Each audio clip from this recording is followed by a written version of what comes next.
Kingdom movie review The Rise of a King, English script, starring Vijay Deverakonda, direction, story, visuals, impact analysis.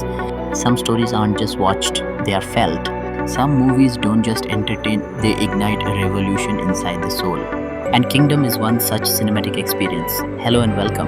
Today we begin the first part of our in-depth review of Kingdom, a film that has created a storm across the nation, starring the magnetic Vijay Deverakonda. From jaw-dropping visuals to soul-stirring moments, from blood-soaked battles to royal emotions, this is no ordinary film. So fasten your seatbelts because we are diving deep into the empire of emotions, power, politics, and legacy. 1. The premise, a kingdom on the edge. The story opens in a land torn by war, betrayal, and ancient rivalries. The kingdom stands at a crossroads where the legacy of its ancestors is threatened by modern political greed. At the heart of it is Veer, played by Vijay Deverakonda, a fierce prince whose eyes burn with rebellion but whose heart is chained by duty. Veer's introduction is nothing short of goosebump-inducing. A lone rider through misty forests, sword by his side, and a storm behind his eyes. From the first frame, Vijay brings an intensity that doesn't just act, it roars. 2. Characters that breathe Veer, Vijay Deverakonda, a prince, a warrior, a son torn between revenge and responsibility. Vijay's transformation into Veer is flawless. From physical training to emotional depth, he breathes life into the character. You don't see Vijay anymore, you only see Veer. Rani Amara, played by Trisha Krishnan, elegant, sharp, and politically astute. She's the queen not just by title but by wisdom. Her scenes with Veer form the emotional spine of the story, especially when they discuss the cost of war and the burden of royalty. Yuvraj Aryan, negative role. The film's antagonist, played brilliantly by Prakash Raj, is not your typical villain. He's cunning, strategic, and ideological. His presence on screen adds tension in every frame. 3. The visual experience, epic cinema at its best. One of Kingdom's biggest triumphs is its visual storytelling. The cinematography by Ravi K. Chandran is no less than a Hollywood historical epic. Desert landscapes, torchlit war councils, thundering cavalry charges, every frame looks like a painting. Special mention goes to the VFX, especially during the battle scenes.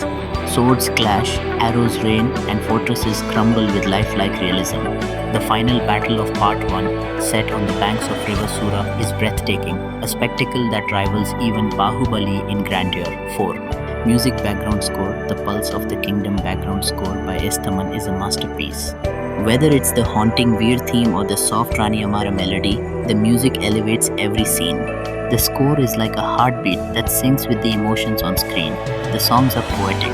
Rajpath Par Kadam is a rousing anthem, while Sodagar captures the internal conflict of Veer with delicate lyrics and haunting vocals.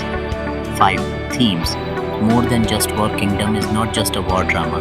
It's a philosophical journey through the ideas of legacy, destiny, and leadership.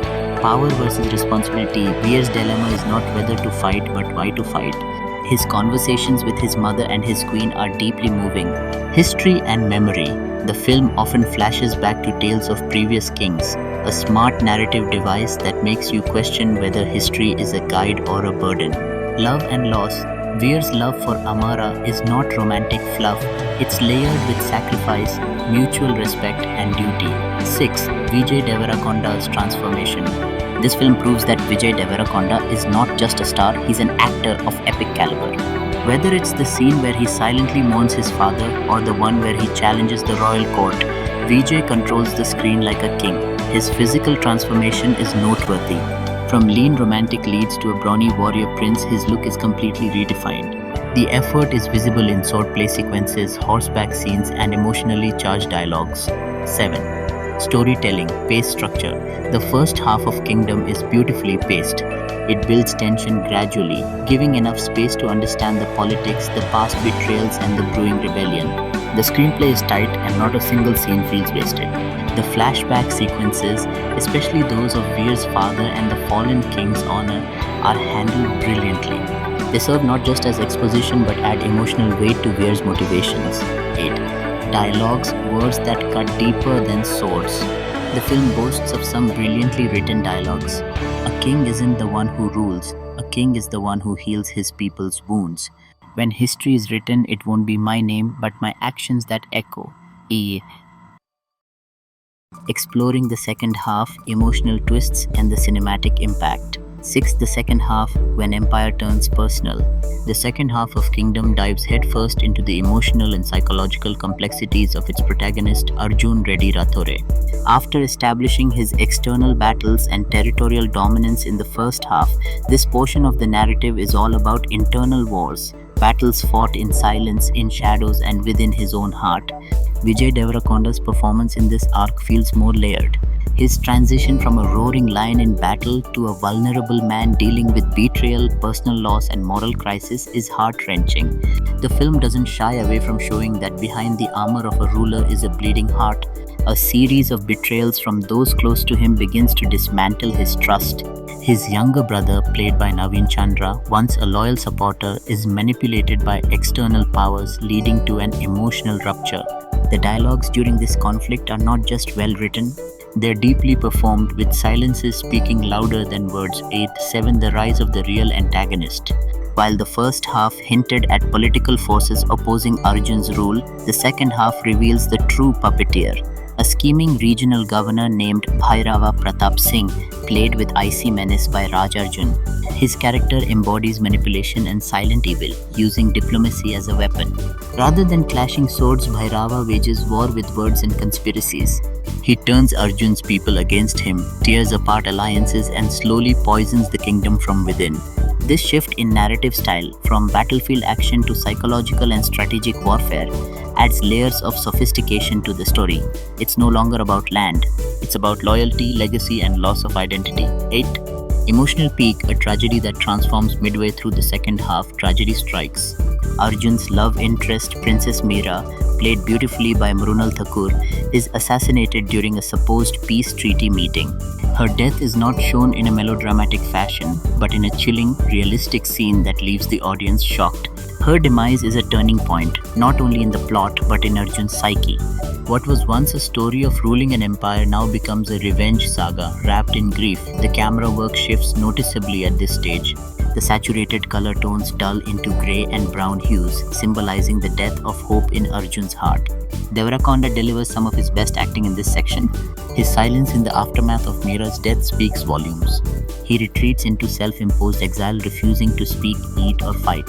For 15 minutes of screen time, the film pauses its pace, allowing audiences to feel every ounce of his despair. It's meditative, painful, yet poetic. 9. The resurrection of the king.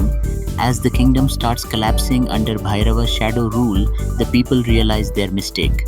Their false trust in the traitorous governor leads to rising taxes, broken infrastructure, and civil unrest. Meanwhile, Arjun is found meditating in the forest, living like a hermit. Here comes the transformation arc that echoes mythical heroes. Guided by flashbacks of his father's teachings and visions of Meera, Arjun returns not to conquer but to reclaim the soul of his people. He's not adorned in jewelry and silk now, he returns in saffron robes, leading barefoot processions and winning hearts, not territories. The film makes a symbolic leap from political conquest to spiritual leadership. This section takes a philosophical turn. Dialogues are laced with quotes about dharma, duty, ahimsa, non-violence, and karma. Though slightly stretched, it works well in showcasing Arjun's maturity. 10. The final battle, not of swords but of ideologies. The climax is not a battle of swords but a debate of ideas between Arjun and Bhairava, held in the royal court in front of the council and public. The intensity is through language, sharp arguments, clever rhetoric, and soul-stirring declarations. In a powerful monologue, Arjun states, "The kingdom sought its walls or soldiers.